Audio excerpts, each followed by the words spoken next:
आज की इस क्लास में मैं बीएल आप सभी विद्यार्थियों का हार्दिक स्वागत करता हूं। विद्यार्थियों, आज की इस क्लास में हम कक्षा 12 की राजनीति विज्ञान की पुस्तक है समकालीन विश्व राजनीति का जो अध्याय नंबर 5 है, समकालीन विश्व में सुरक्षा। इस अध्याय का आज की क्लास में हम अध्ययन करने जा रहे हैं। आपकी सुविधा की दृष्टि से इसको मैंने 2 भागों में विभाजित किया है ताकि अपनी क्लास है वो ज़्यादा लंबी नहीं हो। तो शुरू करते हैं। सबसे पहले आता है सुरक्षा का बुनियादी अर्थ। तो विद्यार्थियों, जैसा कि इस अध्याय का नाम है समकालीन विश्व में सुरक्षा, अब सबसे पहले हम जो सुरक्षा है इसका अर्थ समझने की कोशिश करेंगे। भाई, किसको कहते हैं सुरक्षा? तो यदि हम शब्द की दृष्टि या हम शब्द पर नजर डालें सुरक्षा, तो सुरक्षा का जो बुनियादी अर्थ है, शाब्दिक दृष्टि से अर्थ है, वो है खतरे से आज़ादी, ताकि मानव समाज में जीवन यापन कर सके। यानी मनुष्य के सामने जो भी खतरे हैं, चाहे भले वो उसकी जान से संबंधित हो, उसके प्राणों से संबंधित हो या संपत्ति से संबंधित हो, यानी उन खतरों से व्यक्ति को मुक्त किया जाए, उनकी सुरक्षा की जाए, ताकि मानव है वो समाज में अच्छी तरह से अपना जीवन यापन जी सके। यानी हम ये मानते हैं कि जब व्यक्ति इस संकट में रहेगा कि उसकी कभी भी उसकी जान जा सकती है, उसकी संपत्ति को कोई छीन सकता है, तो ऐसी स्थिति में कोई भी मनुष्य है वो समाज के अंतर्गत अपना जीवन यापन अच्छी तरह से नहीं जी सकता, क्योंकि वो तो हर समय इस असमंजस में रहेगा कि पता नहीं कब क्या हो जाए। अब सुरक्षा का अर्थ है, तो बुनियादी अर्थ इसका हो गया कि खतरे से आज़ादी, यानी व्यक्ति के सामने जो भी खतरे हैं उन खतरों से व्यक्ति को मुक्त किया जाए। तो अब दूसरी बात आती है कि भाई हम अब खतरे, यानी ये जो खतरा है, इस खतरे के अंतर्गत हम किन को माने, कितना दायरा है, यानी इसका दायरा क्या है, खतरे का जो दायरा है वो क्या है। तो प्रत्येक व्यक्ति के खतरे को सुरक्षा के दायरे में नहीं लाया जा सकता। देखो, ये जो बात है ना बहुत इंपॉर्टेंट है कि प्रत्येक व्यक्ति के जो खतरा है उसको हम सुरक्षा के दायरे में नहीं ला सकते, क्योंकि वर्तमान के अंतर्गत राष्ट्रों के अंतर्गत इतनी अधिक जनसंख्या है कि इतनी बड़ी तादाद में सभी लोगों की जो सुरक्षा है उसको कोई भी सरकार है वो सुरक्षा के दायरे में नहीं ला सकती। तो प्रत्येक व्यक्ति के खतरे को सुरक्षा के दायरे में लाया जाना ये संभव नहीं है। फिर हम जब खतरे से जब सुरक्षा की बात करते हैं तो फिर हम खतरे में लेते हैं किसको है? भाई, इसका दायरा क्या है, यानी सुरक्षा का दायरा क्या है। तो सुरक्षा के दायरे में देखो, इसमें जो महत्वपूर्ण बात आती है वो है राष्ट्रीय केंद्रीय मूल्यों की रक्षा। यानी एक राष्ट्र के जो केंद्रीय मूल्य हैं, अब देखो केंद्रीय मूल्य क्या हैं, ये जो केंद्रीय मूल्य हैं ये सरकार की ओर से या उस राज्य की ओर से निर्धारित किए जाते हैं कि भाई इस राष्ट्र के ये केंद्रीय मूल्य हैं और उन केंद्रीय मूल्यों की रक्षा करना ये किसी राष्ट्र की सरकार का काम होता है। तो पहली बात तो सुरक्षा का अर्थ क्या है? खतरे से आज़ादी। खतरे से आज़ादी इसलिए ज़रूरी है ताकि मनुष्य है वो समाज के अंतर्गत अच्छी तरह से अपना जीवन यापन कर सके, क्योंकि जब तक खतरे से आज़ादी नहीं होगी तब तक मनुष्य है वो समाज में अपना जीवन यापन नहीं कर सकते। दूसरी बात इसमें आती है कि प्रत्येक व्यक्ति के जो खतरे की सुरक्षा है उसको हम सुरक्षा के दायरे में नहीं ला सकते, यानी ये संभव ऐसा नहीं है, किसी भी देश में ऐसा संभव नहीं है। तो फिर हम सुरक्षा के दायरे में क्या लाते हैं, यानी हमें जो सुरक्षा का जो दायरा है उसमें कौन कौन सी बातें हैं। तो उसमें देखो जो सबसे महत्वपूर्ण बात आती है वो है केंद्रीय मूल्यों की रक्षा। यानी प्रत्येक राष्ट्र के द्वारा एक अपने राज्य की ओर से कुछ केंद्रीय मूल्य निर्धारित करते हैं और उन मूल्यों की रक्षा करना प्रत्येक राष्ट्र का दायित्व होता है। तो सुरक्षा में हम क्या लेते हैं? केंद्रीय मूल्यों की रक्षा, ये सुरक्षा के दायरे में आता है। अब देखो आगे बात आती है, जब हम केंद्रीय मूल्यों की बात करते हैं तो केंद्रीय मूल्यों पर खतरे कौन कौन से हैं? भाई, केंद्रीय मूल्यों पर कौन कौन से खतरे होते हैं? तो अब देखो, जैसे ये कोई जरूरी नहीं है कि प्रत्येक राष्ट्र के अंतर्गत यही खतरे हो, यानी यही केंद्रीय मूल्य हो, यानी प्रत्येक राष्ट्र के अंतर्गत जो केंद्रीय मूल्य हैं वो अलग अलग हो सकते हैं। जैसे किसी राष्ट्र के अंतर्गत जीवन जीने का जो अधिकार है वो केंद्रीय मूल्य हो सकता है, धर्म की रक्षा करना वो केंद्रीय मूल्य हो सकता है, संप्रभुता यानी उस राष्ट्र की संप्रभुता की रक्षा करना ये केंद्रीय मूल्य हो सकता है, राज्य के अंतर्गत सभी लोगों के अंतर्गत जो समानता का जो अधिकार दिया हुआ है उस समानता की रक्षा करना, ये केंद्रीय मूल्यों के दायरे में आ सकता है। स्वतंत्रता, यानी लगभग आज हम इस बात को मानते हैं कि विश्व के अंतर्गत अधिकांश देशों के अंतर्गत ये जो केंद्रीय मूल्य जैसे समानता है, स्वतंत्रता, ये अधिकांश देशों ने अपने नागरिकों को दे रखे हैं। तो इनकी सुरक्षा करना है वो प्रत्येक राष्ट्र का दायित्व बनता है। कहने मतलब कि ये जो केंद्रीय मूल्यों के पहली बात तो खतरे में लाते हैं हम किसको लाते हैं, हम लाते हैं केंद्रीय मूल्यों को। केंद्रीय मूल्यों में क्या क्या आते हैं, जैसे जीवन जीने का अधिकार है, धर्म है, स्वतंत्रता है, समानता है, स्वतंत्रता है, ये केंद्रीय मूल्य में आ सकते हैं, हम इनको केंद्रीय मूल्य में ले सकते हैं। तो अब देखो इतनी बात तो आपके समझ में आ गई होगी कि सुरक्षा का जो शाब्दिक अर्थ है वो है खतरे से आज़ादी। खतरे से आज़ादी होगी तो मनुष्य वो समाज में अपना अच्छी तरह से जीवन यापन कर सकेगा। फिर हमें ये बात माननी है कि भाई प्रत्येक व्यक्ति के खतरे को सुरक्षा के दायरे में नहीं लाया जा सकता। तो फिर खतरे के दायरे में आता क्या है, तो खतरे के दायरे में आता है केंद्रीय मूल्यों की रक्षा करना। अब केंद्रीय मूल्यों पर कौन कौन से खतरे हो सकते हैं, जैसे नागरिकों को जीवन जीने का अधिकार दिया हुआ है, दिया जा सकता है, धर्म है, संप्रभुता है, समानता है, स्वतंत्रता है, यानी ये क्या है, ये केंद्रीय मूल्य हैं। और इन केंद्रीय मूल्यों पर यदि कोई खतरा होता है, खतरा आता है, तो सरकारें हैं वो इनकी सुरक्षा करना अपना दायित्व समझती है। यानी कहने मतलब कि इन पर जब भी खतरे आते हैं तो उनकी सुरक्षा करना यह प्रत्येक राज्य का एक तरह से दायित्व माना जा सकता है। तो ये तो है खतरे का अर्थ। अब हम देखो आगे बढ़ते हैं सुरक्षा। तो सुरक्षा का अर्थ हमने समझ लिया। सुरक्षा का शाब्दिक अर्थ है खतरे से आज़ादी। प्रत्येक व्यक्ति को सुरक्षा के दायरे में लाया नहीं जा सकता। तो फिर हम लाते क्या हैं, सुरक्षा के दायरे में आता क्या है, तो केंद्रीय मूल्य हैं वो सुरक्षा के दायरे में आते हैं। यानी केंद्रीय मूल्यों की रक्षा करना ये किसी भी जो सरकार है, राज्य है, उसकी ये जिम्मेदारी हो सकती है। अब हम देखो आगे बढ़ते हैं कि सुरक्षा की धारणा। तो सुरक्षा की जो धारणा है उसको देखो मुख्य रूप से दो भागों में बांटा गया है। एक है पारंपरिक और दूसरी है अपारंपरिक। अब देखो पारंपरिक का मतलब होता है प्राचीन, यानी वो खतरे जो प्राचीन काल से चले आ रहे हैं। जो प्राचीन काल के अंतर्गत भी देखो जो राज्य हैं उनका स्वरूप बहुत प्राचीन काल से चला आ रहा है।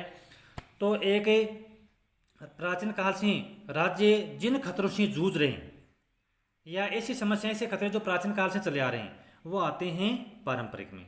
अब देखो उसमें महत्वपूर्ण होता क्या है, राष्ट्रीय सुरक्षा, यानी एक राष्ट्र की सुरक्षा करना, एक राष्ट्र को अपनी सुरक्षा करना। और देखो राष्ट्रीय सुरक्षा का जो प्रमुख खतरा है वो क्या होता है, वो किसी दूसरा देश हो सकता है, यानी दूसरे देश के द्वारा सैन्य हमला किया जाना, वो उससे किसी राष्ट्र की सुरक्षा वो खतरे में आ सकती है।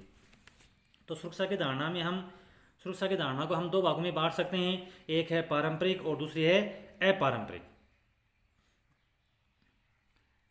या हम कह सकते हैं पारंपरिक का मतलब होता है प्राचीन काल से, यानी प्राचीन काल से जो समस्याएं आ रही हैं, जो खतरे आ रहे हैं वो तो आते हैं पारंपरिक में। और अब जो नए खतरे आए हैं, यानी अब वर्तमान के अंतर्गत जो नए खतरे पैदा हुए हैं वो आते हैं अपारंपरिक में। तो देखो हम इसमें हमने देखो जो पारंपरिक धारणा है उसके अंतर्गत हमने लिया राष्ट्र की सुरक्षा, और जो अपारंपरिक धारणा है उसको हमने लिया विश्व के लोगों की सुरक्षा। यानी आज ऐसी जो नई नई समस्याएं आ रही हैं, जो नई नई चुनौती आ रही हैं, इसने पूरे विश्व के लोगों को खतरे के दायरे में ला करके रख दिया है। तो सुरक्षा की धारणा है उसको दो भागों में बांटा गया है, एक है पारंपरिक और दूसरी है अपारंपरिक। पारंपरिक धारणा के अंतर्गत हम किसी राष्ट्र की सुरक्षा को ले सकते हैं, और अपारंपरिक धारणा है उसके अंतर्गत हम विश्व के लोगों की सुरक्षा को ले सकते हैं। अब देखो हम सबसे पहले शुरू करते हैं पारंपरिक धारणा। तो सुरक्षा की जो धारणा उसको हमने दो भागों में बांटा है, एक पारंपरिक और दूसरी है अपारंपरिक। अब हम लेते हैं पारंपरिक। तो जैसा कि हमने देखा पारंपरिक सुरक्षा, तो पारंपरिक सुरक्षा के अंतर्गत या जो पारंपरिक धारणा है उसके अंतर्गत हम लेते हैं राष्ट्रीय सुरक्षा, यानी किसी एक राज्य को दूसरे राज्य के सैन्य आक्रमण का जो खतरा है वो किसी राष्ट्र को की जो सुरक्षा है उसमें खतरा पैदा कर सकता है। तो जो पारंपरिक धारणा है उसके अंतर्गत मुख्य बात क्या आती है? राष्ट्रीय सुरक्षा, यानी राष्ट्र की सुरक्षा करना। और राष्ट्र की सुरक्षा के अंतर्गत जो खतरा है वो खतरा किसी है? वो खतरा है बाहरी सुरक्षा से। यानी इसमें देखो, यदि हम वैसे देखा जाए तो इसमें अपनी पुस्तक में जो पारंपरिक धारणा है उसके अंतर्गत मुख्य बात क्या आती है? मुख्य बात आती है राष्ट्रीय सुरक्षा की। अब एक राष्ट्रीय सुरक्षा है तो उसको खतरा किसी है? बाहरी से और अंदर से भी, यानी बाहरी सुरक्षा और आंतरिक सुरक्षा। यानी बाहरी के अंतर्गत तो क्या आता है? किसी दूसरे देश के द्वारा उस देश के ऊपर आक्रमण करके उसकी सुरक्षा को खतरे में डालना, ये तो आता है बाहरी सुरक्षा में। और आंतरिक का मतलब है कि किसी देश के अंतर्गत या किसी राज्य के अंतर्गत बाहरी आक्रमण नहीं होकर के, बल्कि उस देश के अंदर ही ऐसा माहौल पैदा हो सकता है जिसके कारण भी उस देश की जो सुरक्षा है उसको खतरा पैदा हो सकता है। आंतरिक जैसे मान लीजिए कि लोगों के द्वारा किया जाने वाला विद्रोह है या गृह युद्ध है या अन्य कोई किसी कारण से यदि लोगों में हिंसा भड़क गई है तो वो सारी जो बातें हैं वो आंतरिक सुरक्षा में आती हैं। तो हम विद्यार्थी से हमने सुरक्षा को दो धारणाओं में बांटा था, एक है पारंपरिक और दूसरी है अपारंपरिक। अब हम पहले पढ़ रहे हैं पारंपरिक। तो पारंपरिक में जो धारणा है उसके अंतर्गत मुख्य स्रोत क्या है? राष्ट्रीय सुरक्षा, यानी एक राष्ट्र की सुरक्षा से जुड़ा हुआ होता है इसमें। यानी मुख्य जो बात होती है वो है राष्ट्र की सुरक्षा। जो पारंपरिक धारणा है उसको हमने, उसके देखो दो भाग है। पारंपरिक धारणा है उसके दो भाग हैं, एक है बाहरी सुरक्षा और एक है आंतरिक सुरक्षा। अब देखो हम सबसे पहले पढ़ते हैं बाहरी सुरक्षा। जैसा कि हम देखो पहले हमारे सामने हम जिक्र कर चुके हैं कि बाहरी सुरक्षा का मतलब होता है एक देश का दूसरे देश के ऊपर आक्रमण किया जाना, वो आता है बाहरी सुरक्षा। बाहरी का मतलब जैसा कि बाहर से, यानी एक राज्य के ऊपर दूसरे राज्य के द्वारा सैनिक आक्रमण करना। यदि दूसरा राज्य किसी राज्य के ऊपर आक्रमण करेगा तो निश्चित रूप से उस राज्य की जो सुरक्षा है वो खतरे के दायरे में आ जाएगी। अब देखो बाहरी सुरक्षा, उसके अंतर्गत खतरे का जो स्रोत है वो क्या है? वो है सैन्य हमला, यानी सैनिक आक्रमण करना, सेना द्वारा उसके ऊपर किसी राज्य के ऊपर आक्रमण किया जाना। तो इस खतरे का जो स्रोत है वो कोई दूसरा देश होता है जो सैनिक हमले की धमकी देकर के संप्रभुता, स्वतंत्रता और क्षेत्रीय अखंडता जैसे किसी देश के केंद्रीय मूल्यों को के लिए खतरा पैदा कर सकता है।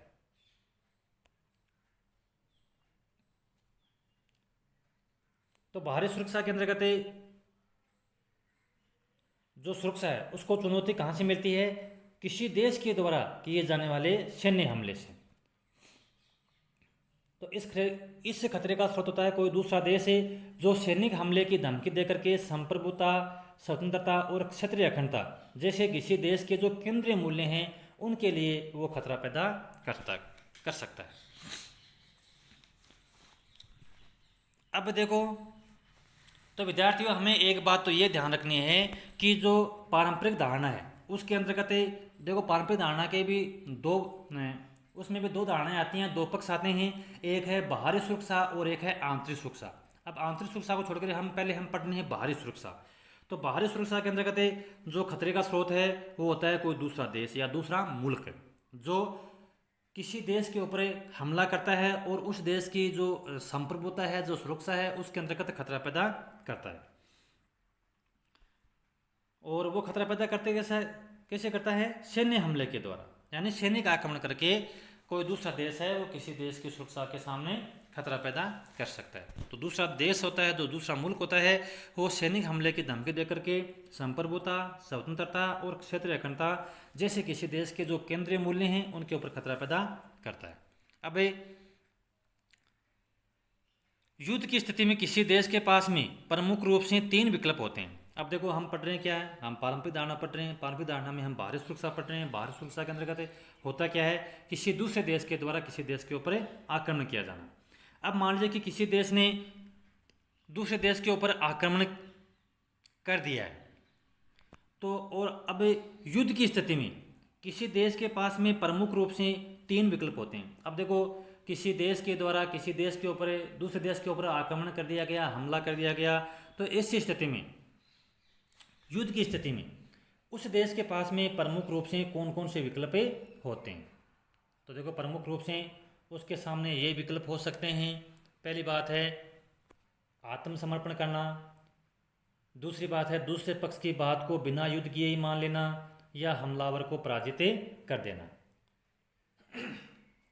कहने की बात क्या है? कहने की बात यह है कि जब युद्ध की स्थिति पैदा हो गई है तो कोई देश है वो अपने देश की सुरक्षा है वो किस प्रकार से कर सकता है। यानी अपने देश की सुरक्षा के लिए उसके पास में ये 3 विकल्प हो सकते हैं। पहली बात है कि आत्मसमर्पण कर लेना, यानी उस देश के सामने अपने जो हथियार हैं वो डाल दे, यानी आत्मसमर्पण कर दे।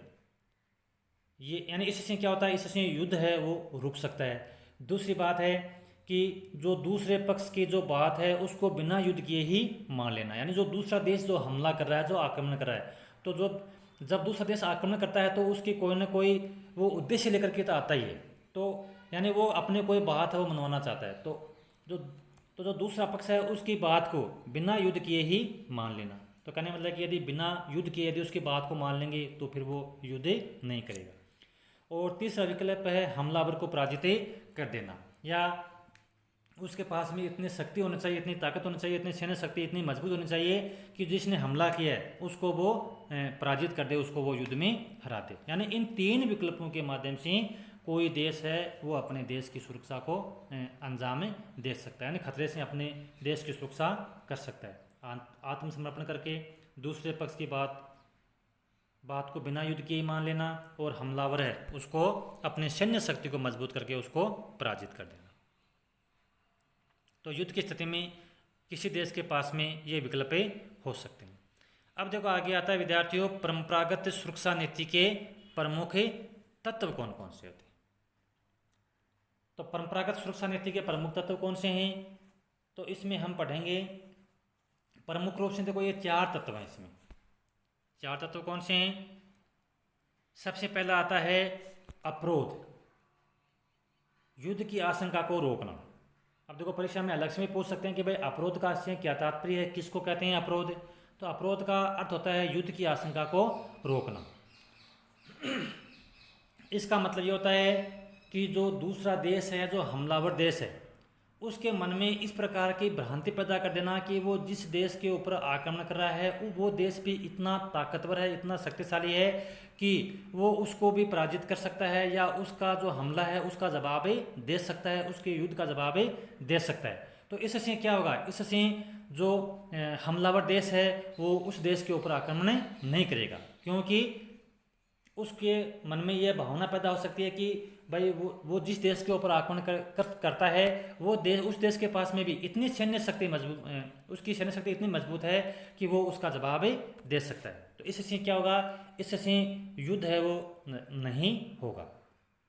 अब जैसे अपने यदि हम बात करें तो देखो 1945 से लेकर के 1991 तक सोवियत संघ और अमेरिका के बीच में सीधा युद्ध नहीं हुआ, केवल शीत युद्ध चल रहा था। तो देखो वो क्यों था, वो इसी कारण था, अवरोध के कारण ही वो युद्ध रुका हुआ था, क्योंकि अमेरिका को ये पता था कि यदि मैं सोवियत संघ पर हमला करता हूँ, आक्रमण करता है, तो वो उसके पास में इतनी ताकत है कि वो उसको युद्ध में हरा सकता है। यदि मैं युद्ध की पहले भी करता हूँ तो भी वो उसके पास में इतने ताकतवर है, वो देश इतना ताकतवर है कि वो उसको हरा सकता है। यानी ऐसा ही सोवियत संघ का मानना था और ऐसा ही अमेरिका का मानना था। तो इस कारण से दोनों देशों ने एक दूसरे के ऊपर कभी आक्रमण नहीं की।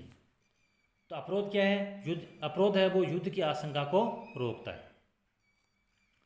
दूसरा तत्व है रक्षा नीति, यानी अपने देश की जो सुरक्षा करना, उसका एक पारंपरिक तत्व ये है कि युद्ध को सीमित रखना अथवा उसको समाप्त करना। भाई जैसे मानिए कि यदि युद्ध ज़्यादा लंबे समय तक चलेगा तो ये निश्चित है कि जो जन और धन हानि है वो ज़्यादा होगी।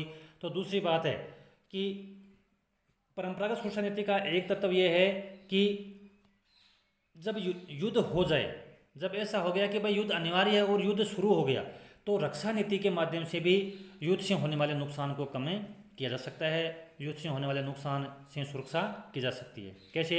युद्ध को सीमित करके। पहली बात तो युद्ध का जो दायरा ना वो कम किया जाए, अथवा युद्ध को जल्दी से जल्दी उसको समाप्त किया जाए। यदि युद्ध जल्दी समाप्त होगा या युद्ध का दायरा कम होगा तो इससे नुकसान भी कम होगा। तीसरा है शक्ति संतुलन।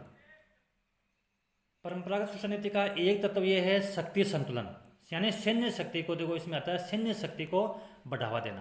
कहने का मतलब है, देखो कोई देश किसी दूसरे देश पर आक्रमण कब करता है? वो आक्रमण तब करता है जब उसको ऐसा लगता है कि भाई दूसरा देश कमज़ोर है या वो उसके आक्रमण का मुकाबला नहीं कर पाएगा, तब वो उसके ऊपर आक्रमण करता है, तब उसका मनोबल बढ़ता है। लेकिन यदि पावर का यदि बैलेंस बराबर हो, यदि शक्ति का यदि संतुलन बराबर हो, तो इससे भी जो युद्ध का खतरा है वो कम हो जाता है। तो देखो शक्ति का संतुलन बनाए रखने के लिए यह जरूरी है कि भाई जो अपनी सैन्य शक्ति है उसको बराबर बढ़ाना चाहिए, यानी जो हमलावर देश है उसके बराबर अपनी शक्ति को, अपनी सैन्य शक्ति है उसको उसके बराबर रखना है या उसके समतुल्य रखना, ताकि उसको ऐसा लगे कि भाई जो जिस देश पे मैं हमला कर रहा हूँ वो भी इतना ताकतवर है कि वो उसको युद्ध में हरा सकता है। अब देखो जैसे हमें यदि उदाहरण लें तो अमेरिका है, अमेरिका और सोवियत संघ ये दोनों ही इतने ताकतवर थे कि एक दूसरे के ऊपर वो सीधा हमला करने में समर्थ नहीं थे, अपने आप को काबिल नहीं समझ रहे थे। तो देखो इस स्थिति में हम कह सकते हैं कि 1949 के अंतर्गत अमेरिका ने नाटो की स्थापना की थी। अमेरिका ने नाटो की स्थापना की, जिसको हम हिंदी में कहते हैं उत्तरी अटलांटिक संधि संगठन। अब देखो ये क्या था? ये एक सैन्य गठबंधन था। इससे क्या हुआ? इससे अमेरिका की जो शक्ति है ना वो बढ़ गई, क्योंकि और कई देश उसमें, लगभग 12 देश उसमें पहले शामिल हुए थे। तो इससे क्या हुआ? इससे अमेरिका की शक्ति बढ़ी। इसका मतलब है सोवियत संघ फिर थोड़ा सा अमेरिका के बराबर है या उसकी तुलना में थोड़ा कमज़ोर हो गया। तो फिर सोवियत संघ ने भी क्या किया? सोवियत संघ ने भी फिर वार्सा पैक्ट बनाया, यानी वार्सा सैन्य संधि की उसने। यानी ऐसा क्यों किया? क्योंकि वार्सा संधि के माध्यम से सोवियत संघ ने भी अपनी जो सैन्य शक्ति है उसको बढ़ावा किया। इससे क्या हुआ? इससे जो शक्ति का संतुलन वो बराबर बना, यानी अमेरिका और सोवियत संघ बराबर थे पहले ताकत में, लेकिन जब अमेरिका ने नाटो संगठन बना करके, नाटो संधि करके अपनी ताकत को बढ़ाया, तो उसके बराबर लाने के लिए सोवियत संघ ने भी वार्सा सैन्य वार्सी जो वार्सा थी वो संधि की, जिससे क्या हुआ? दोनों की जो शक्ति है वो फिर बराबर बैलेंस बना सकती है। तो इस कहने का मतलब है कि जो शक्ति संतुलन है, यदि शक्ति का यदि बराबर बैलेंस रहता है तो इससे भी युद्ध है वो रुकता है। तीसरा है, चौथा है गठबंधन, यानी गठबंधन के द्वारा भी कोई देश है वो अपने सुरक्षा को, अपनी कोई कई देश है कि कई देशों के द्वारा गठबंधन बना करके के भी अपनी जो सुरक्षा है, अपने देश की सुरक्षा है उसको, सुरक्षा को अंजाम दिया है, यानी खतरे से उन्होंने अपने देश की सुरक्षा की। तो गठबंधन का मतलब है कि कई देशों के द्वारा मिल कर करके एक गठबंधन बनाना, और इसके लिए लिखित में संधियाँ करना। यानी लिखित में जैसे नाटो है, नाटो क्या था? नाटो एक गठबंधन था। तो नाटो में ये साफ बात लिखी हुई थी कि नाटो में शामिल देश, जितने भी देश शामिल हैं, यदि उनमें से किसी भी देश पर यदि सोवियत संघ के द्वारा हमला होता है तो सारे देश मिलकर के उसका मुकाबला करेंगे। तो ये क्या था? गठबंधन था। यानी नाटो के देशों ने सामूहिक रूप से अपना एक गठबंधन बनाया था। तो फिर देखो उसी तरह से सोवियत संघ ने भी अपना एक वार्सा गुट बनाया था, वार्सा गठबंधन बनाया था। उसमें भी क्या था कि वार्सा संधि में शामिल जितने भी देश हैं, यदि उनमें से किसी भी देश के ऊपर नाटो के द्वारा यदि हमला होता है तो सारे देश मिलकर के उसका मुकाबला करेंगे। तो कहने का मतलब है कि गठबंधन है ना, वो भी कहीं न कहीं किसी देश की सुरक्षा है उसको अंजाम दे सकता है।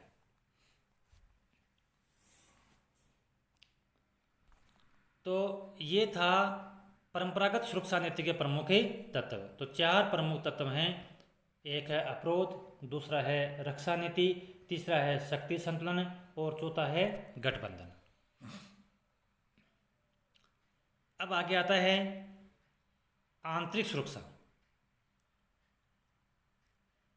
तो सुरक्षा के अंतर्गत हमने पारंपरिक धारणा के अंतर्गत हमने दो तरह के सुरक्षा का जिक्र किया, एक है बाहरी सुरक्षा और दूसरी है आंतरिक सुरक्षा। तो बाहरी सुरक्षा का हमने अध्ययन कर लिया, अब है आंतरिक सुरक्षा। तो आंतरिक सुरक्षा को हम देखो दो भागों में बांट रहे हैं, एक तो है शीत युद्ध काल 1945 से 91 तक, और दूसरा है शीत युद्धोत्तर काल यानी 1991 के बाद का जो समय। अब देखो शीत युद्ध काल के अंतर्गत भी कई देश है वो बाहरी सुरक्षा से इतने ज़्यादा चिंतित नहीं थे जितने कि वो आंतरिक संघर्ष से चिंतित थे। अब देखो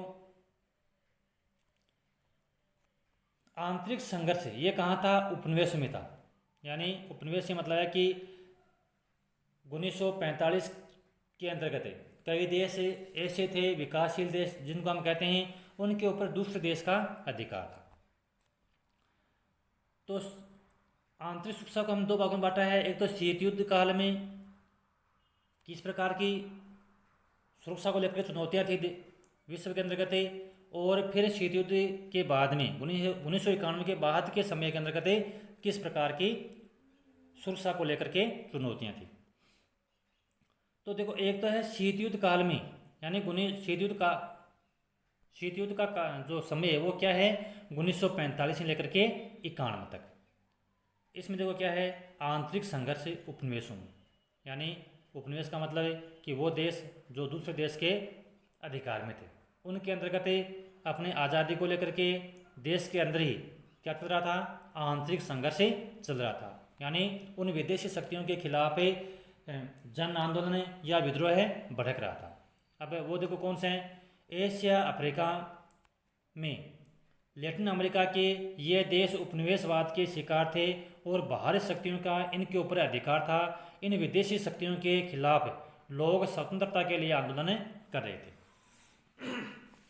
तो शीत युद्ध काल के अंतर्गत 1945 से 91 तक वे देश जो दूसरे देश के चंगुल में थे, जिनका दूसरे देशों का अधिकार था, उन विदेशी शक्तियों से आज़ादी प्राप्त करने के लिए इन देशों के अंतर्गत विद्रोह हो रहा था, जन आंदोलन हो रहा था। और किसके खिलाफ, जो बाहरी शक्तियाँ, जिन बाहरी देशों ने उनके ऊपर अधिकार कर रखा था, उनके खिलाफ जो लोग हैं वो उनके खिलाफ आंदोलन कर रहे थे। किस लिए कर रहे थे, स्वतंत्रता के लिए कर रहे थे।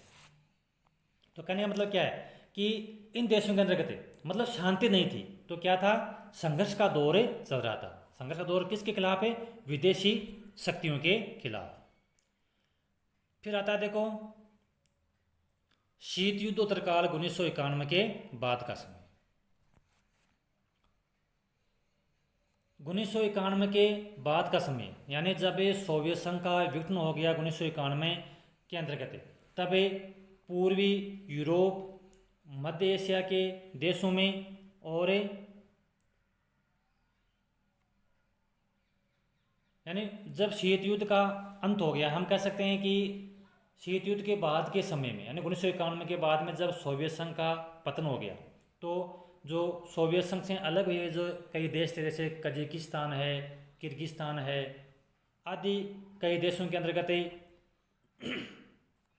अलगाववाद और गृह युद्ध जैसे नए खतरे पैदा हो रहे थे। अब देखो वो क्षेत्र कौन सा था, पूर्वी यूरोप का क्षेत्र हम ले सकते हैं, मध्य एशिया के जो देश हैं वो हम ले सकते हैं, क्योंकि मध्य एशिया के देशों के अंतर्गत चीन और अमेरिका है, ये अपना प्रभाव डालने की कोशिश कर रहे थे। क्योंकि जब सोवियत संघ एक महाशक्ति था, तब तो इन देशों का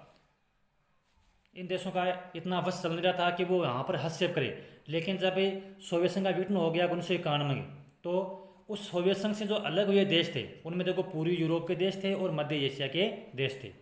और ये देश थे, इनमें एक तो अलगाववाद की भावना पैदा हो रही थी। यानी जब सोवियत संघ से जो कई गणराज्य अलग हुए, तो उन गणराज्यों के अंतर्गत फिर भी अलगाववाद की भावना पैदा हो रही थी। यानी वो कई देशों के कई गणराज्यों के अंतर्गत ये चाह रहे थे कि भाई उनके अंतर्गत एक क्षेत्र के लोगों के अंतर्गत ये भावना पैदा हो रही थी कि हम इस क्षेत्र से अलग हों, हम अपना एक अलग राष्ट्र बनाएं, किस आधार पर, अपने संस्कृति के आधार पर, अपनी भाषा के आधार पर। यानी जो भाषा है वो यहाँ के उसी देश के अंतर्गत दूसरे लोगों से मेल नहीं खा रही है, तो उन लोगों में अलगाववाद की भावना पैदा हो रही थी। कई गणराज्यों के अंतर्गत गृह युद्ध यानी वहाँ की जो शासन जो शासन का जो प्रकार है उस शासन से लोग थे वो खुश नहीं थे, तो जो शासन जो शक्तियाँ हैं उनके खिलाफ भी लोगों ने बगावत कर दी थी। गृह युद्ध जैसा माहौल वहाँ पर पनप रहा था। तो इस कारण भी शीत युद्ध के बाद में यानी 1991 के बाद में जो सोवियत संघ से अलग हुए देश हैं, पूर्वी यूरोप के देश हैं, मध्य एशिया के देश हैं, वहाँ पर भी मतलब संघर्ष का दौर चल रहा था। संघर्ष के दौर में क्या हम क्या कह सकते हैं कि जैसे वहाँ पर अलगाववाद की भावना पैदा हो रही थी और गृह युद्ध जैसे खतरे वहाँ पर पैदा हो रहे थे। तो आज की क्लास में हम इतना ही। बाकी का जो टॉपिक है हम आगे की अपने जो दूसरा भाग है उसके अंतर्गत अध्ययन करेंगे। जय हिंद, जय भारत।